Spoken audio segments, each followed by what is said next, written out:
বেসরকারি মেডিকেল কলেজে অনিয়মই যেন নিয়ম। ৭৩টির মধ্যে ৭০%ই মেডিকেল কলেজ চলছে জোড়াতালি দিয়ে।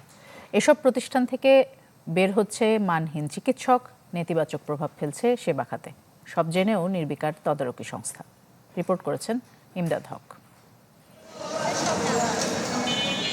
দেশে বেসরকারি মেডিকেল শিক্ষা কার্যক্রম শুরু বাংলাদেশ মেডিকেল কলেজ প্রতিষ্ঠার মধ্য দিয়ে ১৯৮৬ সালে। প্রতিষ্ঠার ৪ দশকেও পূর্ণাঙ্গ রূপ পায়নি প্রতিষ্ঠানটি। অভিযোগ, নিজস্ব কোনো ক্যাম্পাস নেই মেডিকেল কলেজটির, শিক্ষক সংকটের পাশাপাশি নেই পর্যাপ্ত টিউটোরিয়াল রুম। অথচ আইন বলছে মেডিকেল কলেজ ও হাসপাতাল হতে হবে নিজস্ব অন্তত ২ একর জমিতে। একই ক্যাম্পাসে মেডিকেল ভবনও হতে হবে ভিন্ন।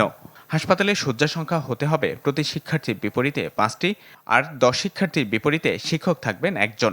শিক্ষার্থীদের জন্য থাকতে হবে আলাদা হোস্টেল সুবিধাও। পর্যাপ্ত ইকুইপমেন্ট নাই, পর্যাপ্ত শিক্ষক নাই, পর্যাপ্ত ল্যাব ফ্যাসিলিটি নাই।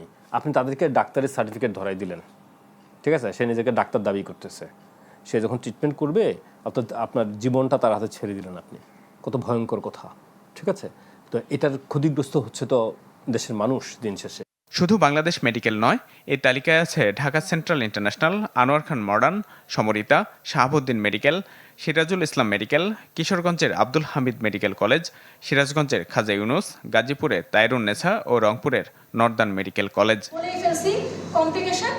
স্বাস্থ্য অধিদপ্তরের তথ্য বলছে, নীতিমালার শর্ত পুরোপুরি মানছে না ৭৩টি বেসরকারি মেডিকেল কলেজের অন্তত ৫১টি। ফলে মানহীন পরিবেশে তৈরি হচ্ছে না মানসম্মত চিকিৎসক। তারা অনেক ক্ষেত্রেই তারা বাণিজ্যিক দিকটাকে আসলে প্রাধান্য দেয় এবং তাদের মানটাকে আসলে শিক্ষার মান অনেক ক্ষেত্রেই হয়তো কম্প্রোমাইজ হয়। তারা এখান থেকে পাশ করবে, তারা অবশ্যই সঠিক সেবা দিতে পারবে না এবং এটা একটা ভয়ঙ্কর পরিণতি হবে আমাদের জনস্বাস্থ্যের উপরে। এটা একটা হুমকি।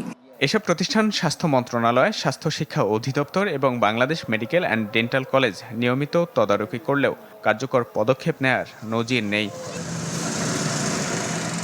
বেশিরভাগ মেডিকেল কলেজ অনুমোদনের ক্ষেত্রে গুরুত্ব পেয়েছে রাজনৈতিক বিবেচনার বিষয়টি, রয়েছে বাণিজ্যিক গুরুত্ব। এর ফলে তৈরি হচ্ছে না গুণগত মানের চিকিৎসক, হুমকিতে পড়ছে দেশের স্বাস্থ্য খাত, আর আন্তর্জাতিক প্রতিযোগিতায় পিছিয়ে যাচ্ছে বাংলাদেশ। ইমদাদ হক, চ্যানেল 24, ঢাকা।